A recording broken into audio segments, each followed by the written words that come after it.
गुरु गोबिंद सिंह महाराज सच्चे पातशाह जी जिन्हां दे पावन जीवन इतिहास के विचार आपां रोजाना साझी कर रहे हाँ। सतगुरु धन गुरु गोबिंद सिंह महाराज सच्चे पातशाह जी ने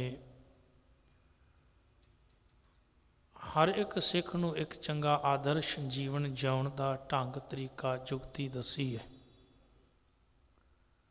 हालांकि धन गुरु नानक देव महाराज पातशाह जी ने ही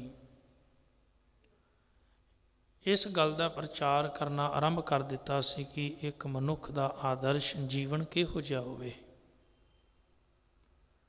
जिंदगी किहो जी होवे, किस ढंग नाल मनुख का जीवन होवे, इहदा खाण पान रहन सहन, इहदा कार विहार आदਿਕ सब कुछ महाराज ने मनुख नूं समझाया कि मनुख का जीवन करदार किवें उच्चा हो सकता है, तां जो संसार विच विचरदियां होइयां अपने फर्जां नूं समझदियां होइयां मनुख एक अकाल पुरख परमात्मा परमेश्वर विच अभेद हो सके। 10 जामे धारण किए गुरु साहिबाना ने, जोत उही रही, विचार उही रही, सोच उही रही, तो शब्द गुरु नूं प्रधान रखिया गया। शब्द गुरु दे नाल ही मनुखता नूं जोड़िया, तो शब्द दे नाल ही सतगुर सच्चे पातशाह जी ने वड्डे वड्डे जुलमी लोग, हंकारे लोग, वड्डे वड्डे दौलतमंद राजे रजवाड़ियां नूं सतगुरु पातशाह जी ने सवारिया। शब्द नाल उन्हां दे जीवन नूं बदल दिता। ਜਿਹੜੇ लोग अपनी अणख ते गैरत गवा चुके सन, ਜਿਹੜੇ गुलाम हो चुके सन, सतगुर दी रब्बी बाणी ने उन्हां अंदर अणख ते गैरत नूं पैदा किया। जिल्लत भरी जिंदगी, गुलामी भरी जिंदगी विचों बाहर कढ़ के आज़ादी का सुपना सतगुर सच्चे पातशाह जी ने मनुख नूं विखाया। मनुख नूं समझाया कि जिहड़ा बंदा अपने आदर्शां दा पक्का हुंदा है, जिहड़ा मनुख अपने फर्जां दा रौह रीतां दा पक्का हुंदा है, ऐसा मनुख जिहड़ा है जिंदगी दे हर एक हालात विच मजबूत रहिंदा, वो डोलदा नहीं, अपने ईमान नूं कायम रखदा है। तां सतगुर पातशाह जी ने बाणी दी अगवाई मनुख नूं आखिया भी तू गुरु दी बाणी दी अगवाई लैके अपने जीवन नूं सवारना है, शंगारना है, इस दे अनुसार चलेगा तो जिंदगी तेरी जिहड़ी है वो सवर जाएगी, तो हर एक बुलंदी नूं तू हासिल कर सकदा है। धन गुरु गोबिंद सिंह महाराज सच्चे पातशाह जी ने मनुखी आदर्शां ते बड़ा जोर दिता है। इतिहास विचों बेअंत घटनावां जिहड़ियां हन वो मिलदियां हन। जदों भी जंगां युद्धां हुंदियां, जंगां युद्ध होया करते ने, उदों अक्सर दोहां पासे मनुख दे अंदर क्रोध की अगन जिहड़ी है भड़क जाती है। तो सुभाविक गल है, जंगां युद्धां दे विच मनुख नूं ये ख्याल नहीं रहिंदा, ये चित चेते नहीं रहिंदा कि उहदे आदर्श की ने, उहदे असूल की ने, डिसिपलिन जीवन की हुंदा है। उत्थे तां इक्को ही चीज़ नज़र आउंदी है भी सामने मेरा दुश्मन है, इहदा जिन्ना जानी मानी नुकसान हो सके बस वो ही करना है। सदियां तो मनुख यही करता आया सी। ते सब तो ज़्यादा जिहड़ा मनुख नुकसान करदा या सब तो ज़्यादा मुश्किल का सामना जिहड़ा करना पैंदा सी वो औरत सी। जंगां युद्धां दे विच अक्सर औरतां नूं लताड़िया जांदा, उन्हां दी बेपत्ती कीती जांदी। ते सतगुर सच्चे पातशाह जी ने जिहड़ा खालसा साजਣਾ है, जिहड़ा सतगुर सच्चे पातशाह जी ने सिख नूं आदर्श देना है, उहदे विच एक बड़ी वड्डी भूमिका निभाई है गुरु गोबिंद सिंह महाराज जी ने। जिहड़ी गल कदी गुरु नानक देव महाराज पातशाह जी आखदे ने, अखी सुतक वेखना पर त्रै पर धन रूप, पराए तन ते पराए धन वाल तकना ਸਤਿਗੁਰ ਪਾਤਸ਼ਾਹ ਜੀ ਆਖਦੇ ਨੇ ਅੱਖਾਂ ਦਾ ਸੂਤਕ ਹੈ। ਬ੍ਰਾਹਮਣ ਨੂੰ ਉਪਦੇਸ਼ ਦਿੱਤਾ।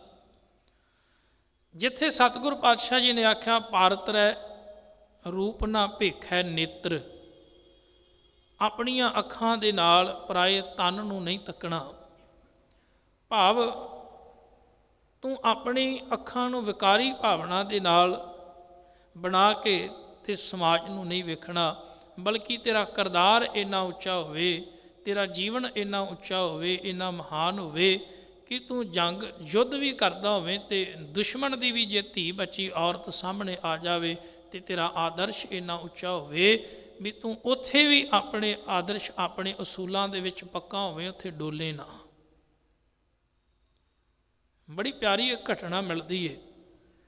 ਜਦੋਂ ਜੰਗ ਦੇ ਵਿੱਚ ਸਿੱਖ ਲੜ ਰਹੇ ਨੇ ਤੇ ਸਾਹਮਣੇ ਦੁਸ਼ਮਣ ਵੀ ਜਿਹੜਾ ਹੈ, ਮੁਗਲ ਹਕੂਮਤ ਜਿਹੜੀ ਉਹ ਲੜ ਰਹੀ ਹੈ। ਇੱਕ ਦੁਸ਼ਮਣ ਦੀ ਜਿਹੜੀ ਹੈ ਔਰਤ, ਜਵਾਨ ਔਰਤ ਜਿਹੜੀ ਹੈ ਉਹ ਸਿੱਖਾਂ ਦੇ ਹੱਥ ਆਉਂਦੀ ਹੈ। ਤੇ ਇੱਕ ਗੱਲ ਯਾਦ ਰੱਖਣਾ, ਜਦੋਂ ਮੁਗਲਾਂ ਦੇ ਹੱਥ ਕੋਈ ਕਿਸੇ ਦੀ ਧੀ ਬੱਚੀ ਆ ਜਾਂਦੀ ਸੀ ਤੇ ਉਹ ਬੜਾ ਹੀ ਅਤਿਆਚਾਰ ਕਰਦੇ ਸਨ, ਜ਼ੁਲਮ ਕਰਦੇ ਸਨ। ਹੁਣ ਦੂਜੇ ਪਾਸੇ ਵੇਖਿਓ ਗੁਰੂ ਨਾਨਕ ਦੇ ਘਰ ਦਾ ਕਿਰਦਾਰ। ਇੱਕ ਦਿਨ ਇੱਕ ਜਵਾਨ ਔਰਤ ਜਿਹੜੀ ਹੈ ਇੱਕ ਹਾਕਮ ਦੀ ਸਿੱਖਾਂ ਦੇ ਹੱਥ ਲੱਗ ਜਾਂਦੀ ਹੈ।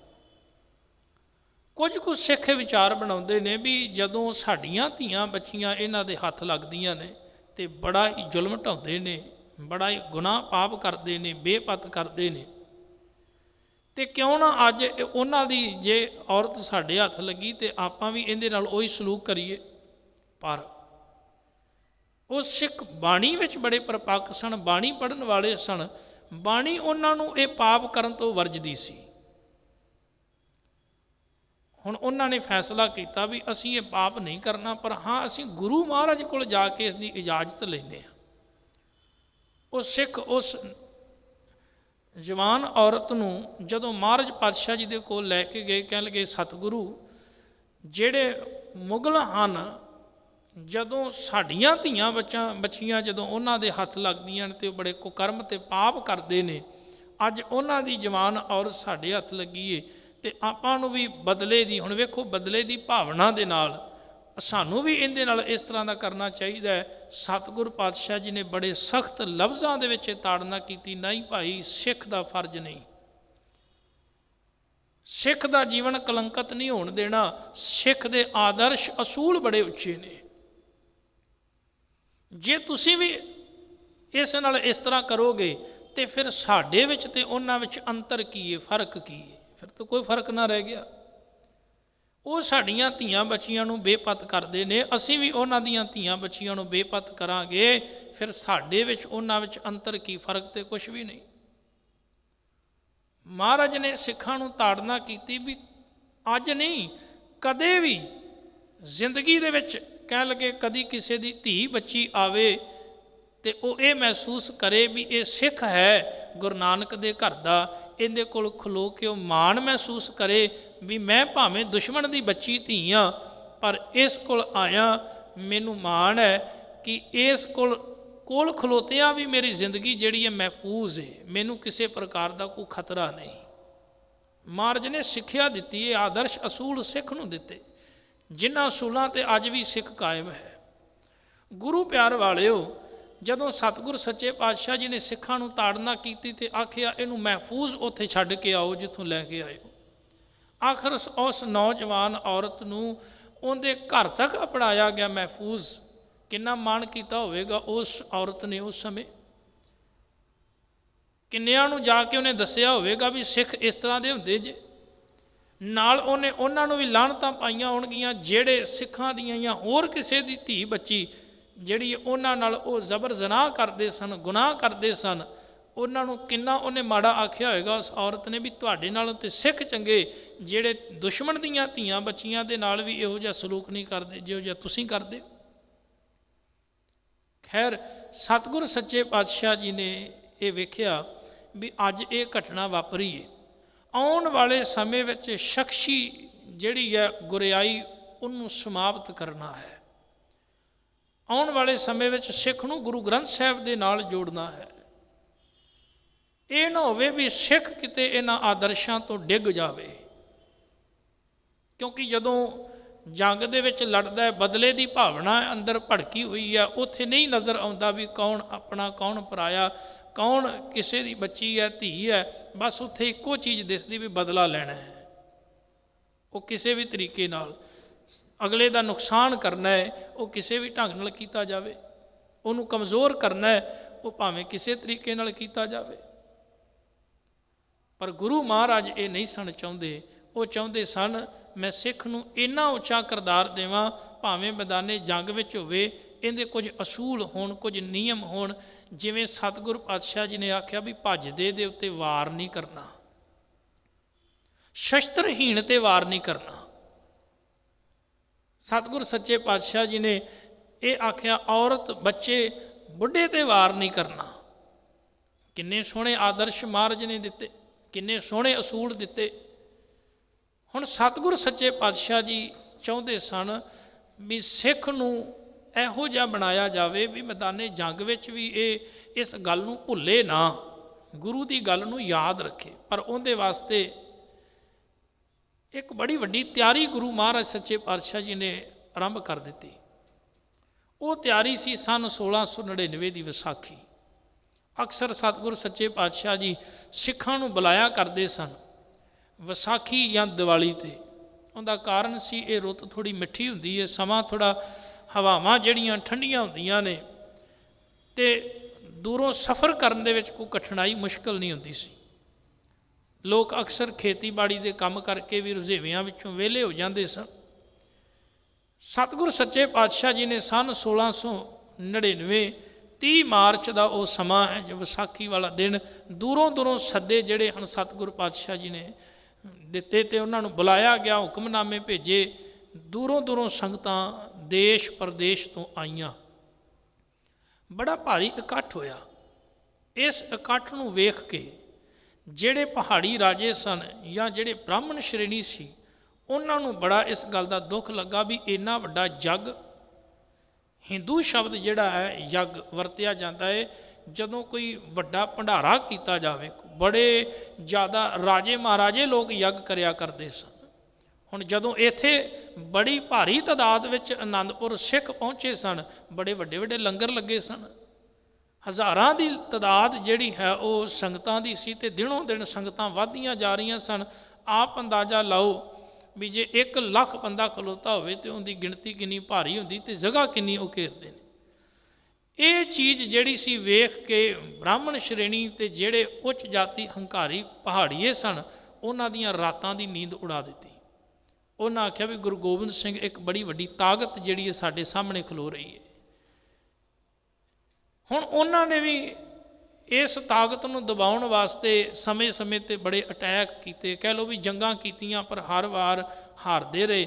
ਹੁਣ ਸਤਿਗੁਰ ਸੱਚੇ ਪਾਤਸ਼ਾਹ ਜੀ ਨੇ ਵਿਸਾਖੀ ਵਾਲੇ ਦਿਨ ਇੱਕ ਅਜੀਬ ਘਟਨਾ ਜਿਹੜੀ ਹੈ ਉਹ ਸਤਿਗੁਰ ਸੱਚੇ ਪਾਤਸ਼ਾਹ ਨੇ ਉਹਨੂੰ ਰੂਪ ਦਿੱਤਾ ਇਸ ਤਰੀਕੇ ਦੇ ਨਾਲ ਕਿ ਸਿੱਖ ਆਪਣੇ ਆਦਰਸ਼ਾਂ ਅਤੇ ਅਸੂਲਾਂ ਦੇ ਉੱਤੇ ਪੱਕਾ ਹੋ ਸਕੇ। ਅੱਜ ਤੋਂ ਉਹਨੂੰ ਕੁਝ ਅਸੂਲ ਜਿਹੜੇ ਨਿਯਮ ਹਨ ਉਹ ਦੇਣੇ ਨੇ, ਵੀ ਉਹਨਾਂ ਨਿਯਮਾਂ ਦੀ ਪਾਲਣਾ ਕਰੇ। ਇੱਕ ਕਾਨੂੰਨ ਜਿਵੇਂ ਕੋਈ ਪਾਸ ਹੁੰਦਾ ਹੈ, ਉਸ ਕਾਨੂੰਨ ਨੂੰ ਮੰਨਣਾ ਹੀ ਪੈਂਦਾ ਹੈ।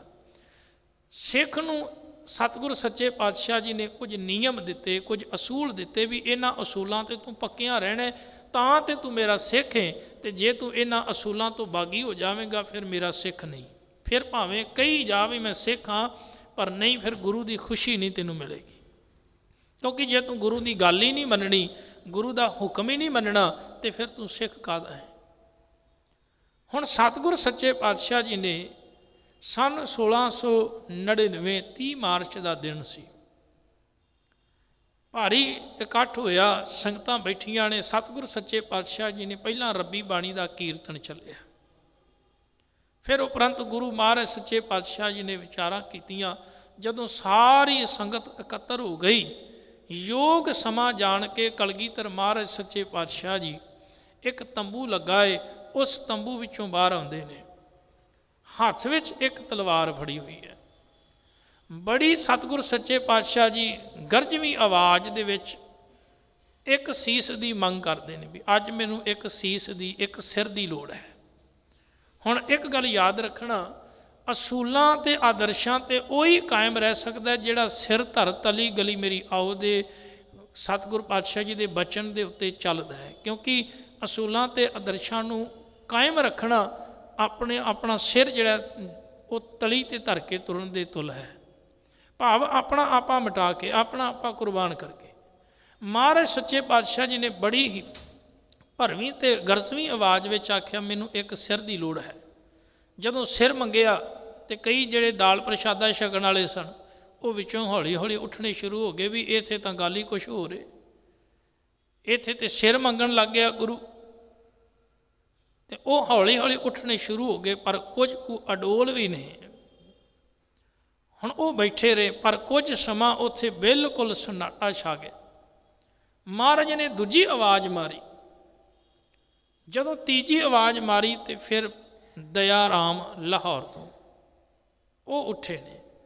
ਉਹਨਾਂ ਨੇ ਆਪਣਾ ਸਿਰ ਗੁਰੂ ਅੱਗੇ ਭੇਟ ਕਰਤਾ। ਇਤਿਹਾਸਕਾਰ ਲਿਖਦੇ ਨੇ ਸਤਿਗੁਰੂ ਭਾਈ ਦਇਆ ਰਾਮ ਨੂੰ ਤੰਬੂ ਦੇ ਅੰਦਰ ਲੈ ਕੇ ਗਏ ਨੇ। ਅੰਦਰ ਕੀ ਘਟਨਾ ਵਾਪਰੀ ਉਹ ਗੁਰੂ ਜਾਣਦਾ ਹੈ। ਬਾਹਰ ਨਿਕਲਦੇ ਨੇ, ਤਲਵਾਰ ਮਨ ਨੂੰ ਲਹੂ ਨਾਲ ਭਿੱਜੀਏ, ਬੜੀ ਕੜਕਵੀਂ ਆਵਾਜ਼ ਵਿੱਚ ਫਿਰ ਦੂਸਰੇ ਸਿਰ ਦੀ ਮੰਗ ਹੁੰਦੀ ਏ, ਫਿਰ ਤੀਸਰੇ ਸਿਰ ਦੀ। ਇਸ ਤਰ੍ਹਾਂ 5 ਵਾਰ ਗੁਰੂ ਬਾਹਰ ਆਉਂਦਾ ਏ। 5 ਸੀਸ ਵਾਰੀ ਵਾਰੀ ਸਿੱਖ ਦਿੰਦੇ ਨੇ।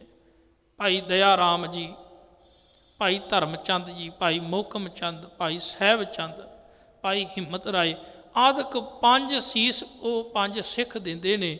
ਸਤਿਗੁਰ ਸੱਚੇ ਪਾਤਸ਼ਾਹ ਜੀ ਉਹਨਾਂ 5 ਨੂੰ ਅੰਦਰ ਲੈ ਕੇ ਜਾਂਦੇ ਨੇ। ਲੋਕ ਘਬਰਾਏ ਹੋਏ ਵੀ ਗੁਰੂ ਨੇ ਸ਼ਾਇਦ ਸੀਸ ਮੰਗੇ ਨੇ, ਧੜ ਤੋਂ ਸੀਸ ਵੱਖ ਕਰ ਦਿੱਤੇ। ਹੁਣ ਕਈ ਐਸੇ ਵੀ ਮਨੁੱਖ ਨੇ ਜਿਹੜੇ ਸਵਾਲ ਕਰਦੇ ਨੇ ਜੀ ਵੇਖੋ ਅੰਦਰ ਬੱਕਰੇ ਵੱਡੇ ਗੁਰੂ ਨੇ ਜਾਂ ਸੀਸ ਵੱਡੇ ਗੁਰੂ ਨੇ। ਮੈਂ ਹੈਰਾਨ ਹੁੰਨਾ ਕਿ ਜਿਹੜੀ ਗੱਲ ਗੁਰੂ ਨੇ ਆਪ ਪਰਦੇ ਵਿੱਚ ਰੱਖੀ, ਸਿੱਖ ਨੂੰ ਅਧਿਕਾਰ ਨਹੀਂ ਵੀ ਗੁਰੂ ਦੀ ਗੱਲ ਨੂੰ ਪਰਦੇ ਵਿੱਚ ਜਿਹੜੀ ਗੁਰੂ ਨੇ ਰੱਖੀ ਉਸ ਪਰਦੇ ਨੂੰ ਚੁੱਕੇ। ਗੁਰੂ ਨੇ ਅੰਦਰ ਕੀ ਕੀਤਾ ਉਹ ਗੁਰੂ ਜਾਣਦਾ ਹੈ। ਕਿੱਡੀ ਕਮਾਲ ਦੀ ਗੱਲ ਹੈ। ਜਦੋਂ ਭਾਈ ਦਇਆ ਸਿੰਘ ਬਣ ਗਏ, ਭਾਈ ਧਰਮ ਸਿੰਘ, ਮੋਹਕਮ ਸਿੰਘ, ਸਾਹਿਬ ਸਿੰਘ, ਹਿੰਮਤ ਸਿੰਘ, ਇਹ 5 ਸਿੰਘ ਬਣ ਗਏ। ਸੀਸ ਗੁਰੂ ਨੂੰ ਦੇ ਦਿੱਤਾ ਕਿ ਆਪਣੇ ਪਰਿਵਾਰਾਂ ਨੂੰ ਨਹੀਂ ਮਿਲੇ ਹੋਣਗੇ, ਉਹਨਾਂ ਦੇ ਬੱਚੇ ਵੀ ਮਿਲੇ ਹੋਣਗੇ, ਉਹਨਾਂ ਦੇ ਪਰਿਵਾਰ ਵੀ ਮਿਲੇ ਹੋਣਗੇ, ਸੰਗਤਾਂ ਦੇ ਵਿੱਚ ਹੀ ਰਹਿੰਦੇ ਰਹਿਣਾ। ਪਰ ਉਹਨਾਂ ਵੀ ਕਦੀ ਇਹ ਗੱਲ ਨਹੀਂ ਦੱਸੀ ਵੀ ਗੁਰੂ ਨੇ ਸਾਡੇ ਨਾਲ ਉਸ ਤੰਬੂ ਅੰਦਰ ਕੀ ਕੀਤਾ ਸੀ। ਉਹਨਾਂ ਨੇ ਨਹੀਂ ਇਹ ਜ਼ਿਕਰ ਕੀਤਾ। ਤੇ ਅਸੀਂ ਕਾਲੇ ਪਏ ਹਾਂ ਵੀ ਗੁਰੂ ਨੇ ਅੰਦਰ ਕੀ ਕੀਤਾ ਸੀ। ਜੇ ਉਹ ਸਿੱਖ ਜਿਨ੍ਹਾਂ ਦੇ ਸੀਸ ਲੱਥੇ ਨੇ ਉਹਨਾਂ ਨੇ ਗੁਰੂ ਵੱਲੋਂ ਦੱਸੀ ਕੋਈ ਗੱਲ ਨੂੰ ਪਰਦੇ ਵਿੱਚ ਰੱਖਿਆ, ਉਹਨਾਂ ਨੇ ਨਹੀਂ ਦੱਸਿਆ ਵੀ ਬਾਹਰ ਗੁਰੂ ਨੇ ਕੀ ਕੀਤਾ ਸੀ। ਪਰ ਸਾਡੇ ਬੰਦੇ ਪਤਾ ਨਹੀਂ ਕਿਉਂ ਉਹ ਤੰਬੂ ਦੇ ਪਰਦੇ ਨੂੰ ਚੁੱਕਣ ਤੇ ਲੱਗੇ ਨੇ। ਕੋਈ ਕਹਿੰਦਾ ਵੀ ਸੀਸ ਵੱਢਿਆ, ਕੋਈ ਕਹਿੰਦਾ ਬੱਕਰੇ ਵੱਢੇ। ਉਹ ਗੁਰੂ ਜਾਣਦਾ ਹੈ, ਗੁਰੂ ਦੀ ਖੇਡ ਹੈ। ਅਸੀਂ ਇੰਨੇ ਸਮਰੱਥ ਨਹੀਂ ਵੀ ਗੁਰੂ ਦਾ ਅੰਤ ਪਾ ਸਕੀਏ। ਧੰਨ ਗੁਰੂ ਗੋਬਿੰਦ ਸਿੰਘ ਮਹਾਰਾਜ ਸੱਚੇ ਪਾਤਸ਼ਾਹ ਜੀ ਨੇ ਉਹਨਾਂ 5 ਨੂੰ ਆਪਣਾ ਬਾਣਾ ਪਾ ਕੇ, ਹੱਥਾਂ ਵਿੱਚ ਤਲਵਾਰਾਂ ਫੜਾ ਕੇ, ਸੋਹਣਾ ਸਰੂਪ, ਸੋਹਣੀਆਂ ਦਸਤਾਰਾਂ ਸਜਾਈਆਂ ਨੇ। 5 ਬਾਹਰ ਆਏ ਤੇ ਸਤਿਗੁਰ ਸੱਚੇ ਪਾਤਸ਼ਾਹ ਜੀ ਨੇ ਵੀ ਉਸ ਤਰ੍ਹਾਂ ਦਾ ਹੀ ਬਾਣਾ ਪਾਇਆ ਏ। ਸਾਹਮਣੇ ਬੈਠੀ ਸੰਗਤ ਵੇਖ ਕੇ ਹੈਰਾਨ ਹੋ ਗਈ ਕਿ ਗੁਰੂ ਗੋਬਿੰਦ ਸਿੰਘ ਮਹਾਰਾਜ ਪਾਤਸ਼ਾਹ ਜੀ ਨੇ ਆਪਣਾ ਸਰੂਪ ਬਿਲਕੁਲ ਉਹਨਾਂ 5 ਨੂੰ ਦਿੱਤਾ ਸੀ। ਹੁਣ ਸਤਿਗੁਰ ਸੱਚੇ ਪਾਤਸ਼ਾਹ ਜੀ ਨੇ ਉਹਨਾਂ ਨੂੰ ਕੀ ਮਰਿਆਦਾ ਸਮਝਾਈ, ਕੀ ਕਾਰਨ ਸੀ। ਸਤਿਗੁਰ ਸੱਚੇ ਪਾਤਸ਼ਾਹ ਜੀ ਨੇ ਉਹਨਾਂ 5 ਨੂੰ ਹੀ ਕੇਵਲ 5 ਹੀ ਸੀਸ ਮੰਗੇ, ਬਾਕੀ ਕਿਉਂ ਨਹੀਂ। ਸੋ ਇਹ ਵਿਚਾਰ ਜਿਹੜੀ ਹੈ ਆਪਾਂ ਕੱਲ੍ਹ ਦੀਵਾਨਾਂ ਵਿੱਚ ਸਾਂਝੀ ਕਰਾਂਗੇ। ਸਤਿਗੁਰ ਸੱਚੇ ਪਾਤਸ਼ਾਹ ਕਿਰਪਾ ਕਰਨ, ਰਹਿਮਤ ਕਰਨ, ਆਪਣੇ ਚਰਨਾਂ ਨਾਲ ਜੋੜ ਕੇ ਰੱਖਣ। ਰੋਜ਼ਾਨਾ ਆਪਾਂ ਇਤਿਹਾਸ ਦੀ ਥੋੜ੍ਹੀ ਵਿਚਾਰ ਸਾਂਝੀ ਕਰਦੇ ਹਾਂ ਤਾਂ ਜੋ ਆਪਣੇ ਮਾਣ ਮਤੇ ਇਤਿਹਾਸ ਤੋਂ ਆਪਾਂ ਜਾਣੂ ਹੋ ਸਕੀਏ ਤੇ ਗੁਰੂ ਮਹਾਰਾਜ ਪਾਤਸ਼ਾਹ ਜੀ ਦੇ ਦਰਸਾਏ ਮਾਰਗ ਤੇ ਚੱਲ ਕੇ ਜੀਵਨ ਸਫਲਾ ਕਰ ਸਕੀਏ। ਹੋਈਆਂ ਭੁੱਲਾਂ ਚੁੱਕਾਂ